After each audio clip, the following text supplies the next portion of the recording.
broken promises. Why Starmer's immigration strategy is failing Britain. Right? Let's cut through the political spin and examine what's actually happening with Britain's asylum and immigration crisis. Shall we? Because while Sir Keir Starmer continues to parade around Westminster making grand declarations about smashing the gangs and restoring order, the uncomfortable truth is staring us all in the face. The government is spectacularly failing to deliver on its most fundamental promises to the British people. Now, before we dive into this mess, remember that politicians love to make promises during election campaigns, don't they?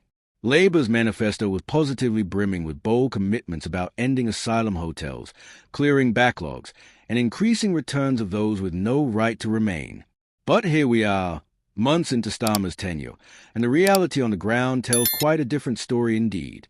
Let's start with perhaps the most glaring failure of all, the promise to end asylum hotels.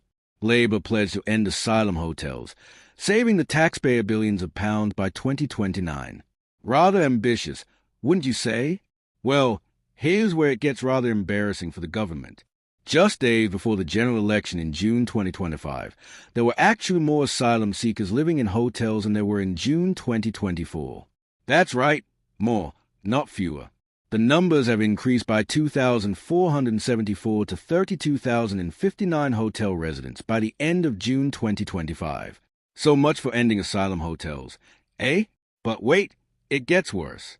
The government is currently operating around 210 asylum hotels, barely down from 212 in July 2024. These facilities are costing British taxpayers £5.7 million every single day. That's over £2 billion annually, money that could be invested in our NHS, our schools, our infrastructure. Instead, it's being poured into a system that the government itself admits is unsustainable, yet seems utterly incapable of reforming. David Bolt, the independent chief inspector of borders and immigration, has already called out this government's hollow promises. Speaking to Parliament in June, he didn't mince words. To be honest, I don't believe it will be accomplished. The numbers are very high, and even over the course of the Parliament, it's difficult to see how they would be drastically decreased.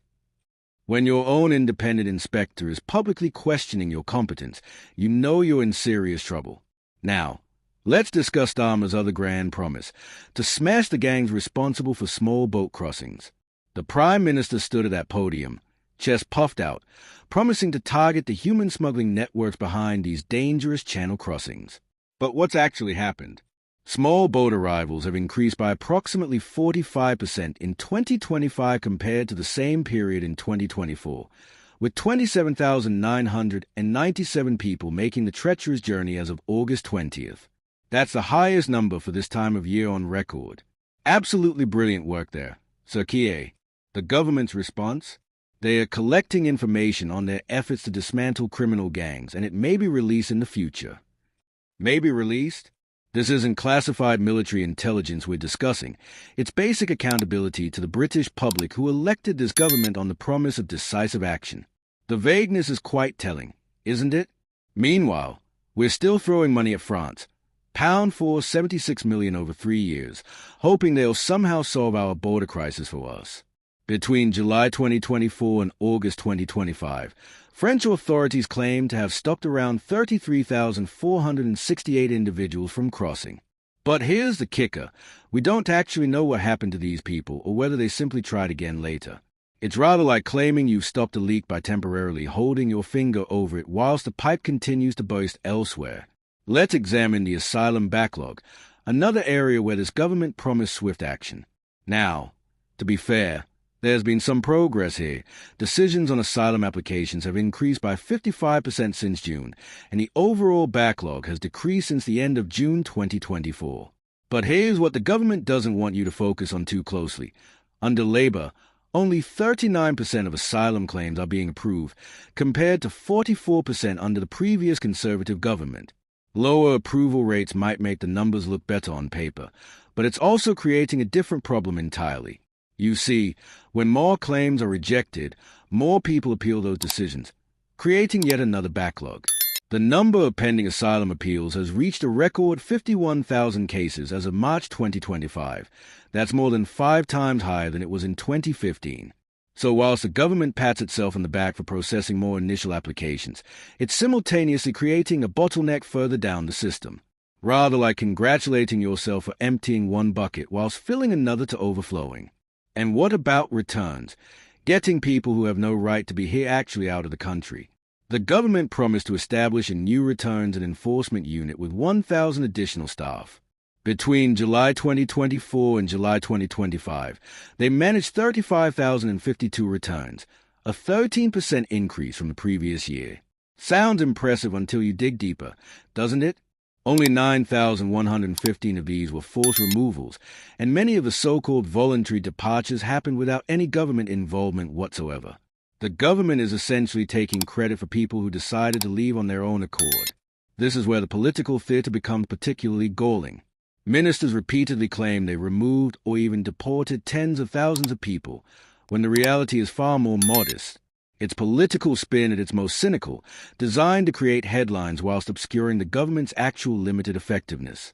Now, let's talk about the elephant in the room, public reaction and political accountability. Sadiq Khan and numerous MPs have been increasingly vocal in their condemnation of the government's handling of this crisis. Khan, in particular, has been scathing in his criticism of the continued reliance on hotel accommodation, calling it unsustainable and unfair to both asylum seekers and local communities. When you're losing support from your own party's prominent figures, you know the political winds are shifting. The broader implications of these failures extend far beyond mere statistics, don't they? Every hotel filled with asylum seekers represents a community feeling the strain on local resources. Every small boat that successfully crosses a channel emboldens criminal networks and puts vulnerable people at risk. Every appeal clogging up the system delays genuine cases and prolongs uncertainty for all involved. What's particularly frustrating is that this government came to power promising competence after years of conservative chaos. They positioned themselves as the adults in the room, the steady hands who could finally bring order to Britain's broken immigration system. Instead, we're witnessing what appears to be policy by press release, grand announcements followed by underwhelming delivery and creative accounting of the results. The international dimension adds another layer of complexity that this government seems ill-equipped to handle. The one-in, one-out trial agreement with France sounds innovative in theory, but it's a drop in the ocean compared to the scale of the challenge. Meanwhile, criminal gangs continue to adapt and evolve their methods faster than our authorities can respond. It's a cat-and-mouse game where, frankly, we appear to be losing rather badly. Perhaps most damning of all is the government's apparent inability to provide clear timelines or measurable targets for success. When pressed on when they'll actually smash the gangs, the response is typically some variation of "we're committed to this important work." When asked about hotel closures, it's by 2029, conveniently after the next general election. This isn't governance, it's political punt-kicking of the highest order. The human cost of this governmental incompetence cannot be ignored either. Asylum seekers remain in limbo for extended periods, unable to work or rebuild their lives whilst their cases drag through an overwhelmed system. Local communities continue to bear the burden of inadequate housing solutions. And British taxpayers watch billions of pounds disappear into a system that produces precious little in terms of actual results. So where does this leave us? We have a government that promised change but has delivered more of the same. We have a prime minister who talks tough on immigration whilst presiding over record small boat crossings. We have a system that costs billions but satisfies no one, not the taxpayers funding it, not the communities hosting asylum seekers, and certainly not the asylum seekers themselves who remain trapped in inadequate accommodation for months on end. The political ramifications of these failures are already becoming apparent. Public confidence in the government's competence is eroding, opposition parties are sharpening their attacks, and even Labour's own supporters are beginning to voice concerns about the gap between rhetoric and reality. This isn't just about immigration policy, it's about the fundamental credibility of Starmer's administration. What we're witnessing is a masterclass in how not to handle a complex policy challenge. Grand promises, inadequate planning, insufficient resources, and a dangerous tendency to prioritize political messaging over practical solutions. The result is a system that's failing everyone it's supposed to serve whilst burning through taxpayer money at an alarming rate. The question now is whether this government has a political courage to admit its approach isn't working and fundamentally change course, or whether it will continue doubling down on failed policies whilst hoping the public doesn't notice the widening gap between promise and performance. Based on the evidence so far, I wouldn't hold your breath for honest self-reflection from Downing Street. This is precisely the kind of political analysis and accountability that Britain desperately needs right now. If you found this breakdown valuable and want to stay informed about what's really happening in Westminster beyond the spin and sound bites, make sure you subscribe to UK Connors and hit that notification bell. Because whilst our politicians might prefer comfortable fiction, we'll continue delivering uncomfortable facts that matter to your life and your country.